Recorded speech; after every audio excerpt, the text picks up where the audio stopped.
কেন্দ্রের বিজেপি সরকার এবং নির্বাচন কমিশন যৌথভাবে এসআইআরের নামে হয়রান করছে সাধারণ মানুষকে। বুধবার এমনটাই অভিযোগ তুলে বিজেপি এবং নির্বাচন কমিশনের বিরুদ্ধে মালদায় পথে নামল তৃণমূল। ধিক্কার মিছিল করল মালদা শহরের বুকে। মালদা জেলা তৃণমূল কমিটির ডাকে বিশাল মিছিল পরিক্রমা করল মালদা শহরের বিভিন্ন পথ।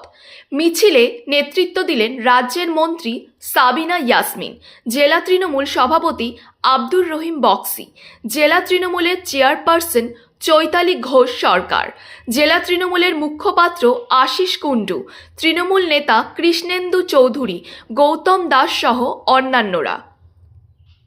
এদিন তাদের নেতৃত্বেই কয়েক হাজার মানুষ মালদা শহরের রাজপথে প্রতিবাদে ঝড় তোলেন। বিজেপি এবং নির্বাচন কমিশনের বিরুদ্ধে একযোগে সুর চড়ান। এদিনের এই মিছিলে সামিল জেলা তৃণমূল সভাপতি আব্দুর রহিম বক্সি অভিযোগ করে বলেন, কেন্দ্রের বিজেপি সরকার এবং নির্বাচন কমিশন মিলে এসআইআরের নামে সাধারণ মানুষকে হয়রান করছে, সাধারণ মানুষের ভোটাধিকার হরণের চেষ্টা করছে, বৈধ ভোটারদের বাংলাদেশি এবং রোহিঙ্গা বলে দাগিয়ে দেওয়ার চেষ্টা চলছে। এর বিরুদ্ধেই আজ তারা পথে নেমেছেন। একজনও বৈধ ভোটারের নাম বাদ গেলে তারা কাউকে ছেড়ে কথা বলবেন না। আপনারা জানেন, সারা রাজ্য জুড়ে এসআইআর প্রসেসের বিরুদ্ধে তৃণমূল কংগ্রেস ডে ওয়ান থেকে লড়াই করছে। একদিকে যেমন মাঠে ময়দানে নেমে বিজেপির বিরুদ্ধে লড়াই করছে, ইলেকশন কমিশনের বিরুদ্ধে লড়াই করছে, ঠিক তেমনি তৃণমূল কংগ্রেস আইনের দিক থেকেও আইনগতভাবেও লড়াই করেছে। যার সুবাদে যখন তৃণমূল কংগ্রেসের এসআইআরের বিরুদ্ধে যে পয়েন্টগুলো ছিল, সেই পয়েন্টগুলো বিভিন্ন দফায় দফায় বাংলার মুখ্যমন্ত্রী শ্রীমতী মমতা ব্যানার্জি এবং আমাদের যুবরাজ দাদা অভিষেক ব্যানার্জি বারবার ইলেকশন কমিশনকে জানিয়েও যখন কোনো কর্ণপাত করছিলেন না এবং মানুষ প্রচুরভাবে হ্যারাস হচ্ছিল, ইচ্ছাকৃতভাবে ভোট বাদ দেওয়ার চেষ্টা করছিল, ইলেকশন কমিশন বিজেপির অঙ্গীলে হিললেন, তখন বাংলার মুখ্যমন্ত্রী শ্রীমতী মমতা ব্যানার্জি এবং আমাদের তৃণমূল কংগ্রেস দল সুপ্রিম কোর্টের দ্বারস্থ হয়। সুপ্রিম কোর্টের দ্বারস্থ হয়ে তৃণমূল কংগ্রেসের যে পয়েন্টগুলো ছিল সেই পয়েন্ট নিয়ে সুপ্রিম কোর্ট পজিটিভ রায় দেয় এবং তৃণমূলের পক্ষে রায় দেয়। কারণ তৃণমূলের যে পয়েন্টগুলো ছিল সেটা সাধারণ মানুষের জন্য ছিল, লিগ্যাল পয়েন্ট ছিল। সেই দিনই আমাদের জয় হয়ে গেছে, যেদিন সুপ্রিম কোর্ট তৃণমূলের পক্ষে যে রায়গুলো সাধারণ মানুষের জন্য করে দিচ্ছে।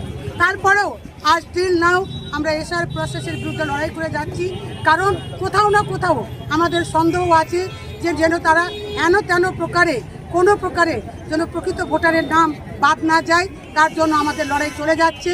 এবং যদি কোনো প্রকৃত ভোটারের নাম বাদ যায় তাহলে আমরা কিন্তু তৃণমূল কংগ্রেস ছেড়ে কথা বলবো না।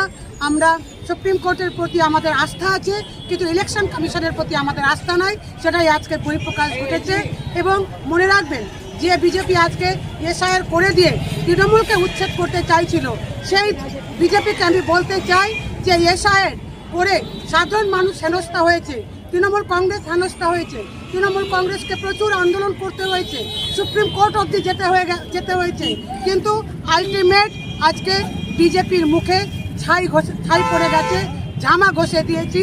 আলটিমেট এসআইআর প্রক্রিয়া দিদির নেতৃত্বে, অভিষেক দার নেতৃত্বে এবং সুপ্রিম কোর্টের অর্ডার অনুযায়ী আমরা এসআইআর তৃণমূলের পক্ষে একটি আশীর্বাদ। এবং ভোটে বুঝতে পারবেন যে বিজেপি, আমি তো মনে করি যে 50 কেন মনে হয় 30টাও আসন পাবে কিনা সন্দেহ আছে। আমাদের লড়াই যতক্ষণ পর্যন্ত ভোটার তালিকা বের না হয়েছে, প্রকৃত ভোটারের নাম আমরা দেখতে না পেয়েছি, ততক্ষণ পর্যন্ত ইলেকশন কমিশনের উপর আমাদের ভরসা নেই, আমরা লড়াই চালিয়ে যাব। মিছিল কি বলবেন এই বিষয় নিয়ে? কেন্দ্রের বিজেপি সরকার এবং তার প্রধানমন্ত্রী মোদীর স্বৈরাচারী মানসিকতা, নির্বাচন কমিশনকে ব্যবহার করে শুধুমাত্র পশ্চিমবঙ্গের ক্ষমতা দখলের লোভে যেভাবে এসআইআরের নামে মানুষকে হেনস্থা করছেন, হয়রানি করছেন, জোর করে বাঙালিদেরকে রোহিঙ্গা বানিয়ে দেবার চেষ্টা করছেন, বাংলাদেশি বানিয়ে দেবার চেষ্টা করছেন, তার বিরুদ্ধে তৃণমূল কংগ্রেস মাল্লার তারা আজকে ধিক্কার মিছিলের কেন্দ্রীয় সরকারের বিরুদ্ধে, নির্বাচন কমিশনের বিরুদ্ধে ধিক্কার মিছিল, প্রতিবাদ মিছিলের ডাক দিয়েছিল। স্বতঃস্ফূর্তভাবে দুদিনের মিছিলের ডাকে প্রায় হাজার হাজার মানুষ আপনারা দেখেছেন রাস্তায় নেমেছে। এ থেকে প্রমাণিত হচ্ছে যে আগামী দিনে গোটা রাজ্যের কথা আমরা না বলতে পারলেও এই বিজেপির এই কুচক্রান্তের বিরুদ্ধে পশ্চিমবঙ্গের সাথে সাথে মালদার মানুষ, মালদার বুক থেকে চিরতরে এখান থেকে বিজেপিকে এবং বিজেপির যে দু তিনটা দালাল তৈরি হয়েছে এখানে, আজকে কংগ্রেস, সিপিএম আর তার সাথে মুসলিম সাম্প্রদায়িক দল, আজকে মিমের নামে, আজকে আইএসএফ এর নামে তারা যে মানুষকে, মুসলিম মানুষকে বিভ্রান্ত করার চেষ্টা করছে বিজেপির সুবিধা করে দেওয়ার জন্য, তাদের বিরুদ্ধে আজকে তৃণমূল কংগ্রেস সিদ্ধান্ত গ্রহণ করছে মানুষের কোন ধরনের যদি ক্ষতি হয় আজকে এসআইআর এর মধ্যে দিয়ে আগামী দিন কিন্তু একটা লোককেও ছেড়ে কথা তৃণমূল কংগ্রেস বলবে না। একজন বৈধ ভোটারের নাম যদি বাদ যায় তাদের কাউকে ছেড়ে কথা বলা হবে না। এই সিদ্ধান্ত আমরা গ্রহণ করেছি।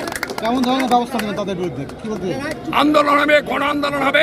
আমরা বাঙালি আন্দোলন করতে আমরা অভ্যস্ত। ক্ষুদিরাম বোস ফাঁসি কাস্টে প্রাণ দিয়েছিলেন একজন ইংরেজকে মারার জন্য। যারা ইংরেজ রূপী আজকে বাঙালিদেরকে মেরে ফেলতে চায়, পরাধীন করতে চায়, তাদের বিরুদ্ধে গণতান্ত্রিক পদ্ধতিতে গণ অভ্যুত্থান, গণ আন্দোলন গড়ে তোলা হবে।